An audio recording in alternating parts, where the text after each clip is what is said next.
Hey, welcome to Ranting Within Reason. I'm Mark Neal, founder and owner of Onyx Training Group. Um, been away for a little while, been traveling, teaching. Actually, had an opportunity to go teach overseas um, in the United Arab Emirates in Abu Dhabi. It was amazing. It was an amazing experience. Very good police officers, very welcoming. Um, they treated us like we were part of their group. We were there for 3 weeks, did a lot of training, and hopefully we'll get a chance to go back. Since that time, since I've been back, I've been pretty busy. I was in Florida for a week, training, teaching, and also down in New Mexico in Santa Fe for a few days. And in between that, just kind of trying to get myself back together.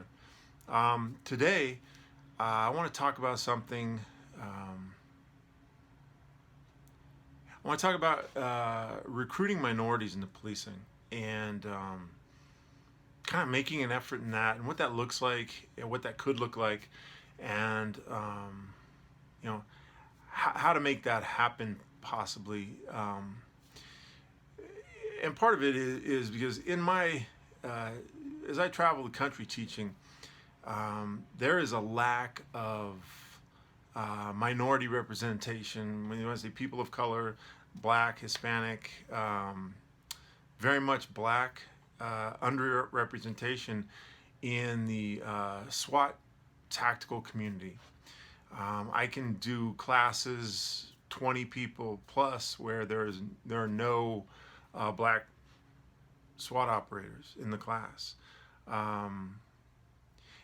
Interestingly enough, this team in Florida, they had probably about 70 to 80% black operators on their team, and their two commanders are both black. I have not ever seen that before. People say, well, why are you thinking about color? What does color have to do with it? That's often from a perspective of the majority population, whites who say that, why does color have to factor into it? When you're a minority, color factors into everything. And whether we want to believe it or not, prejudice, our racial views, how we see people of different ethnicities, does impact the way we interact. It does impact the way we see our world. It does impact how we move through our world. And to try to dismiss that, to me, is dismissing other people. To try to say, well, color doesn't mean anything. Color means a lot. Ethnicity means a lot. Race is a social construct created in this country years and years ago to determine, quite literally, the value of people. If you remember, our founding documents of our country, that black people were considered to be 3/5 of a white person in value. So to say color doesn't mean anything in this country is to come at it from a position where you don't have to worry about color. So you should think about that. But anyway, what I want to spend some time on is talking about minority recruiting in policing, how to get minorities into policing, and to improve the representation, to improve the product. Now you may say, well, it shouldn't matter again. But here's how minorities see police oftentimes. They don't see them as representative of their community. They don't see them as protectors of their community. So how do they get this? They say minorities don't like, people say, well, minorities don't like the police. They don't trust the police. Well, why is that? Well, let's look. Story after story we can recount. And you can say, well, they're just putting those stories out there. Okay, well, show me the other stories. Please, we need to put out the positive stories. We need to put out the stories that aren't showing majority or white police officers allegedly committing crimes, abusing, wrongfully using force, unjustified, excessive force against people of color. Let's see the other videos. Let's see the other information, the positive stuff. We need to see that, because what people get inundated with are these stories that show that the police officers in their communities aren't considerate, aren't representative, aren't caring for the people in those communities. I've seen minority police officers called into question in excessive force situations, but very seldom. So, I mean, where are people getting their information? Well, they're getting anecdotal, they're getting it from TV, movies, they're getting it from social media, they're getting it from all over. So, again, and I'll talk about this in a minute, we just have to look at it. Where are they getting that information? And then how are we going to provide the information that they should have? What causes the mistrust? Well, as I said, lack of minority representation in policing. I saw a study that said that nationwide, 12% of police officers, 12% of the policing population is black. Similarly, is Hispanic. But what this does is, if you look at the total representation of blacks in population, it's around the same, 12, 13%, 14%, however depending on some studies. Hispanics are running roughly 5% underrepresented in law enforcement. So while black officers are across the board nationally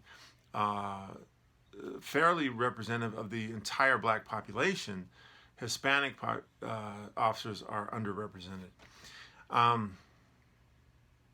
So what does that look like in reality, though? So if you say, well, yeah, they're matched the demographics. Yes. However, if we look at most cities where there might be a larger population of black residents, the police force is underrepresented in their communities. So while you might have 30, 40% black population, maybe 50%, 60%, you're still running at a representation of about 12%. So what these people are seeing in their communities is that while they are a majority, again, in the protector role, the caretaker role, the custodial role, the service role of a police officer, they are still being sometimes wildly underrepresented. Where does this come into play? Well, it comes into play in a lack of understanding, right? So say you have a white officer who grew up in Taos, New Mexico, moved to Colorado or moved to Chicago to become a police officer, becomes a police officer in Chicago, and ends up working in a predominantly black neighborhood. What does that officer know about the culture, the neighborhood, the community identity into which they now find themselves working? It's going to be very different than what they grew up with in Taos, New Mexico. Now, are they learning this, or are they trying to apply their sensibilities to now a completely different demographic in a completely different state? They're not going to be the same. So they could say, well, this is okay, and this is okay, and this is okay, and this is not okay to me. When they bring it into this new community, the community says, well, what are you talking about? We don't even know what you're talking about there. We don't even understand that. Here's what we know. And so how is that officer working with them? That can become an issue. That leads to a lack of trust. It leads to a lack of understanding, poor communication, and then things just go downhill from there. Let's see. minorities don't see themselves as police officers for whatever reason, and there are reasons. It's not that it's just ignorance or whatever. There are legitimate reasons that many minorities don't see themselves as police officers. One, they don't have role model police officers. They're in their community. They don't see themselves as police officers.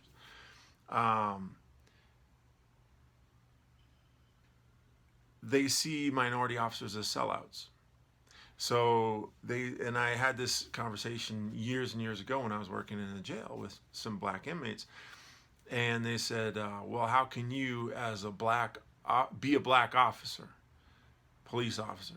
And my response back to them is, what are you saying about that? Are you saying that as a black man, I can only be a criminal? I can't be on the good side of the law or the positive side of the law or the upholding side of the law? I have to be on the breaking side of the law? And I kind of put it to them, you have to understand the shackles you have on your mind to have that perspective. Now, that speaks to a couple things. I mean, it's wrong. It's very wrong to have the opinion that if you're of an ethnicity, you can't be a police officer because that puts you against your community. That's a really wrong way to think, and that has to be changed. However, how do people get there? Well, because they don't believe the police are there for the right reasons. They don't believe the police are there to uphold the law. And what they've been shown and what they've been inoculated to believe is that criminality is relative. It's not absolute. And unfortunately, they've gained that lesson through police as well. When a police officer lies, when a police officer, and I don't think this happens, trust me, I think this happens in 1 in 100,000 situations. If a police officer plants evidence, it has happened. I mean, you look at Baltimore with their gun trace task force that they're now all ended up being indicted on felony and federal charges for doing things like that, like beating people, abuse of power, tampering with evidence, that kind of thing. It happens. Trust me, I'm not sitting here saying it doesn't happen. I know it happens in a very small amount of cases. Planting evidence, lying. When people see that, when they see the police doing it, it truly does show them that criminality is relative. When they're being told that by somebody in their community who is a criminal, who is saying, hey, you're never going to get ahead by playing by the rules, so let's do this, it becomes okay. When they see this in what we take to be our politics, they believe it becomes okay. When they see local police doing the same thing to them and to their friends, they think it becomes okay. They don't have an understanding of absolutes, that no, criminality is not acceptable. So when they see that, and they see another minority who's trying to be on the side of the law, upholding the law, they look at that person as a sellout, like you are going against the community. You're trying to say we can't do this, or you're trying to hold us in check, but yet you and all these other people are out of control. So you're going against us. That has to be changed, because that shows that minorities see that the system, the entire system, is broken. We need to fix our system, as we've seen. What to do? We need to change perception. We've got to change that perception. How do we do that? It's a process. That's the whole thing. We now, in this day and age, want it to be an app that we can just do it and now it's fixed. My grandkids, when they have to wait for their little game to load on their computer, they almost go nuts. They're like, give me another tablet. Can I use your phone? Wait, you just wait about 5-10 seconds for this game to load. I know, but I can't wait that long. We have a hard time waiting. This is generational. it took us a while to get here. How long did it take? Well, I don't know. 400 years. Let's talk about it. I mean, we can go back all the way back to the beginnings of the introduction of African people to the U.S. It wasn't a positive introduction. It wasn't a communal introduction. It wasn't a, hey, welcome to the colonies. It wasn't like that. So we have to undo a lot of what you might call morphic energy in order to come to a spot where minorities feel completely equal in everything, let alone getting into law enforcement. So it's a process, and anyone who wants to not consider it to be a process is misguiding themselves. So it's going to be generational, and it's going to be early, but we have to make it happen. We have to. We can't continue this way. And what that's going to do is that's going to change everything in our society. That's going to change all the interactions. It's going to change all of the ways that we either argue about things are equal or they aren't equal.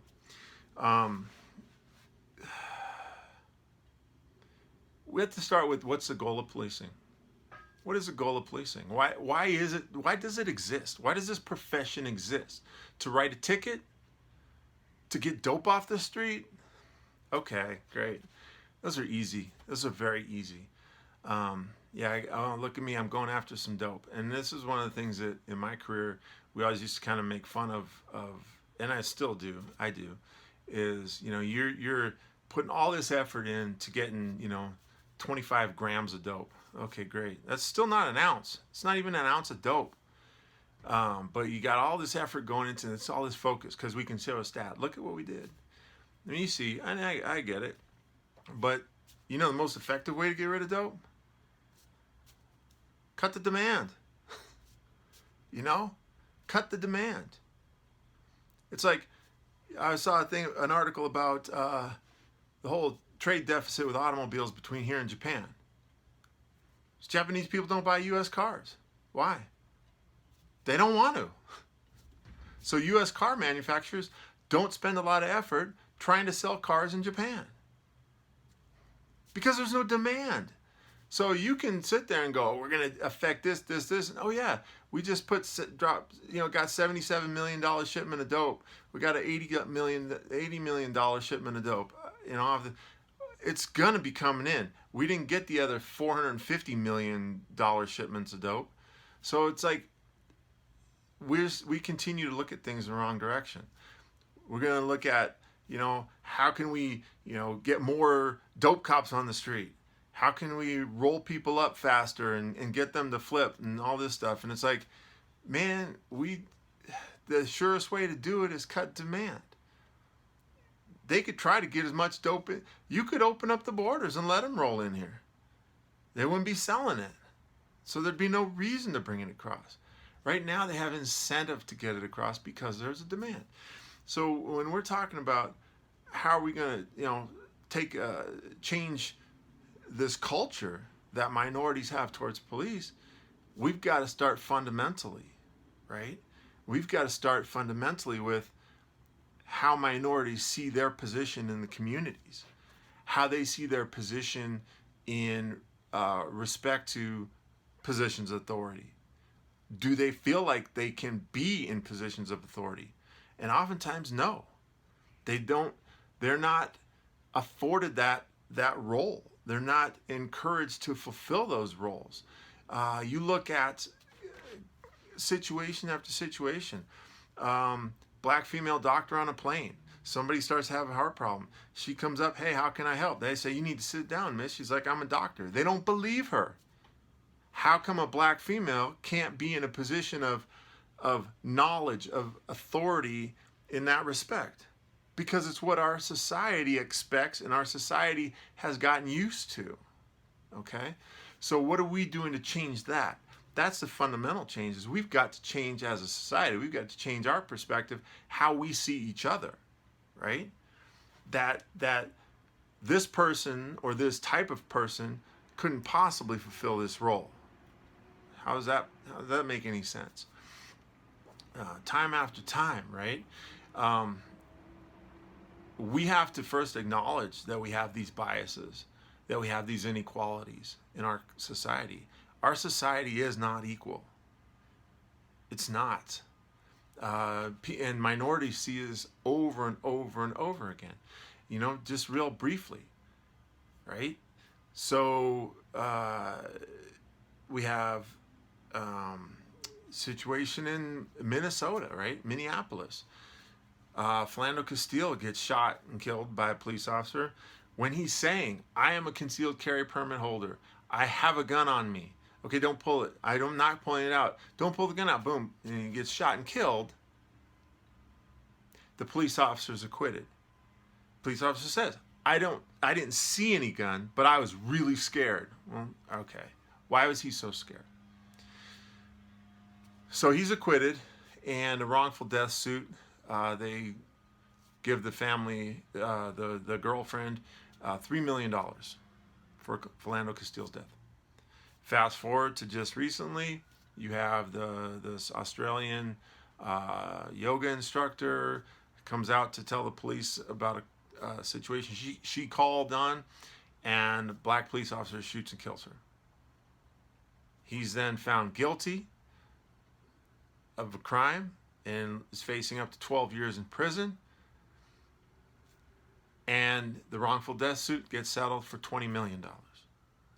Now, I understand there's different situations. Trust me, I get it. Different situations. The public sees the results. So what do they see as results? And what do they see over and over and over and over as results? I understand the situations are different, but we need to look at what message is being sent. We can hash it out and say, well, it's a different situation. You don't know. But what message is being sent? What message is being received? That's where we need to work. So we can say all we want about, well, it's just different and so it doesn't matter. It does matter. That's just it. It does matter. And when you start out a relationship by telling somebody, a group, that they don't count as much as you do, and then you do things for the next few hundred years to reinforce that, you got to kind of go with it that maybe we need to do a little extra to show that we want to make things equal. Because if you don't, then what you're showing is that you really don't care to make things equal. So if we want to recruit minorities into policing, which I think we do, I do, we need to start fundamentally with a difference and then build from there. We can't just go, oh, we're going to recruit more minority police officers, because why? Why are we recruiting them? Why do we want them to come work?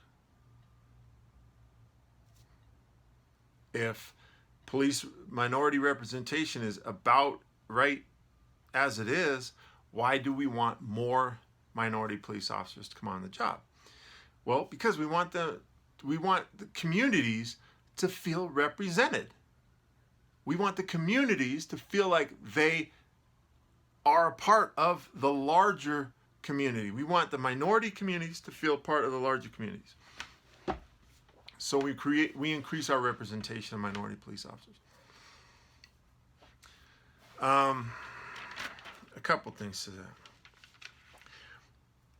We have to send the message that, because we have sent a good message where we've talked about, especially in the criminal justice system, the judicial system, equal protection under the law. We say that. What's the reality? Well, okay, so equal protection under the law. You've got situations where I'm struggling to think of it right now, but you have these celebrities who are trying to get their kids in the schools, and they're facing 2 years or 3 years for this fraud stuff where they're paying up to $1 million to get their kids into these prestigious schools. You have Paul Manafort, who's been accused and convicted now of fraud, and he receives a 4-year sentence, frauding the U.S. government, and he receives a 4-year sentence. You have a black female who was on probation and went and voted. She ends up getting 5 years in prison for illegally voting. What message are you sending? Does the law look equal there? I understand. Different circumstances. Yes. Get over it. What do people see? What's the message they receive? That's what's important. It doesn't matter what you think. It doesn't matter what you intended. It's what do people receive. And are you understanding that and acknowledging that and helping them to work through that? Because what they receive is based on their upbringing, what their knowledge, their experience base. Doesn't matter about yours. Okay? And you can say, well, then that's not fair. You're right, it's not fair. Things have not been fair for a long time. Nothing is fair. So what are we doing to try to mend those fences, fix those bridges, right? Break down those walls. So as we're talking about that stuff, that's one thing where I think law enforcement has to do a better job, is to reinforce that the justice is for all, is for everybody, and it is equal. Or understanding that it's not equal, what are we doing to make it equal? What are we doing to make it more equal? Okay? So rather than just defending a position, when I'm teaching tactics and somebody else telling me, oh, well, I thought there's you can tell me anything you want. I'm just going by what you just did. I'm going by the actions and the results. You can tell me anything. You can make up any excuse you want. I'll buy it. I'll go, all right. But did it change that result? Did it fix the problem? That's the key. As we can spend all day defending our position, making excuses, projecting, deflecting, all that stuff. But when it's all said and done, is the problem getting fixed? And very often the answer is no. So what are we doing to create the equality? As a profession, what is law enforcement doing to create an equal playing field? Okay? That's where we need to be going.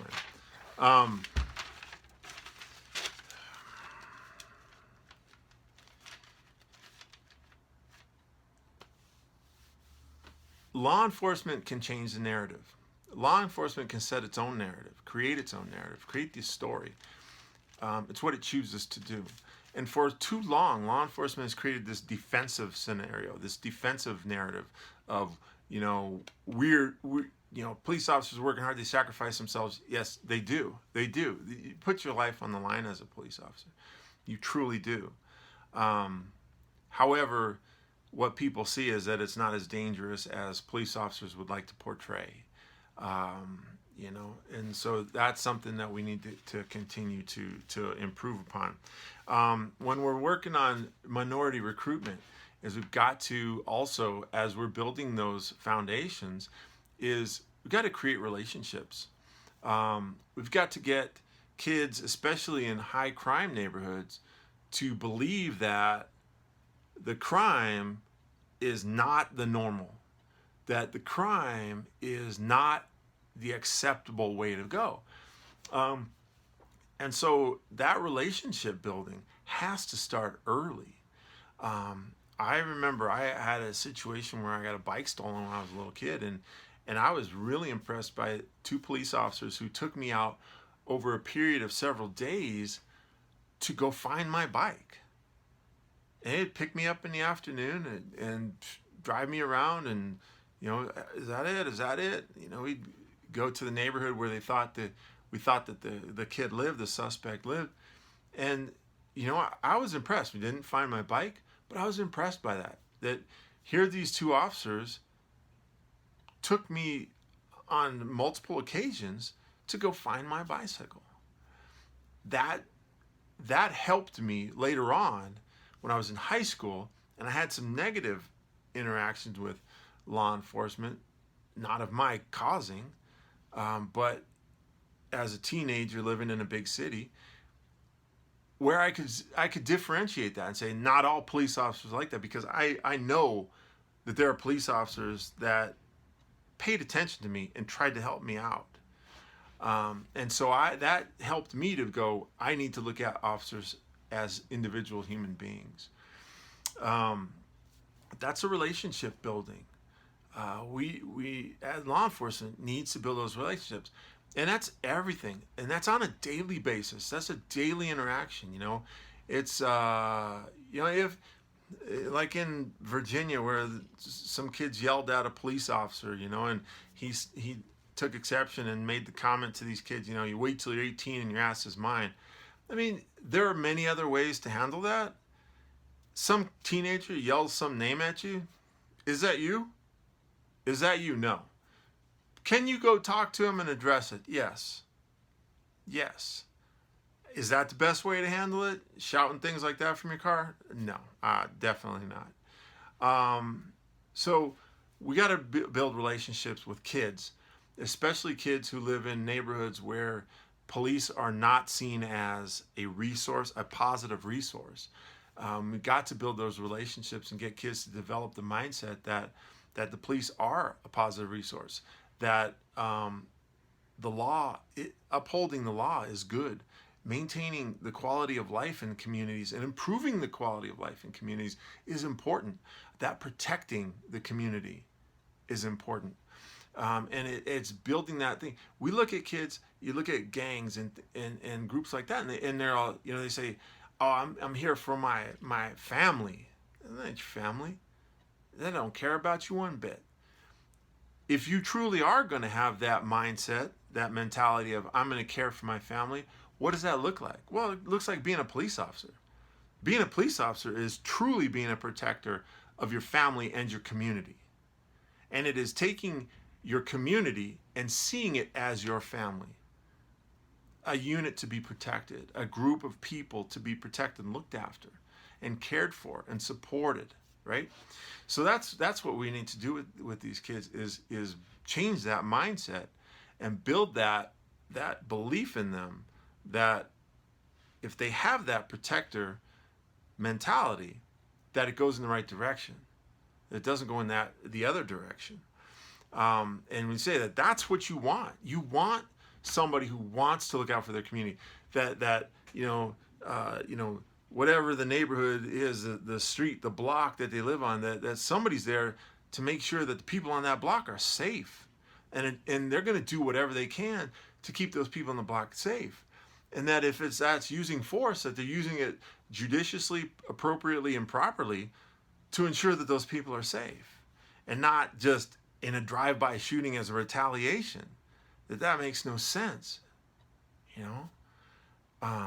One of the things that I remember long ago in seeing an interview with a real high-profile gang member, LA gang member, is he said one of the craziest things that when he was finally in prison for a while and had some time to think about things, is that he was fighting for a block of area that he had no investment in. He said, I was willing to kill and die for a street, for a block that I didn't own anything of. Nothing on the street was mine, yet I was willing to fight and die for it. And it's just that mentality that, this is my street, my hood. Well, what does that mean? When you look at a police officer who's willing to say, I'm willing to put my life on the line to protect these people, to keep those people safe from those people, I am willing to insert myself in between and put my life on the line. Think about that mentality. All right. Kind of went long today, a little bit long today in time. However, that's all right. Not going to worry so much about time. if these start to go a little bit long, they're just going to go long. I'm starting to change to try to have the time fit the information, not the information fit the time. So if it takes longer to get the information out and get the thought process going, then that's what it does. I'm on a real journey now. Some experiences that I've had in the last few months have really made me realize that I've got to step up my game as far as putting myself out there and putting my message out there to the world, because I do believe in what I preach. I do believe in law enforcement. I do believe in policing. I do believe in the people who police. And I do believe in the communities they police. So it's working to that, and those relationships, building those relationships, developing those bridges. I don't even want to build a bridge, man. I want to bring that side to this side. That's what I want to do. I want to throw ropes on it and pull sides together, and then we just tie them off so that they're together. Not a bridge that we have to go across. We're just here. It's one thing.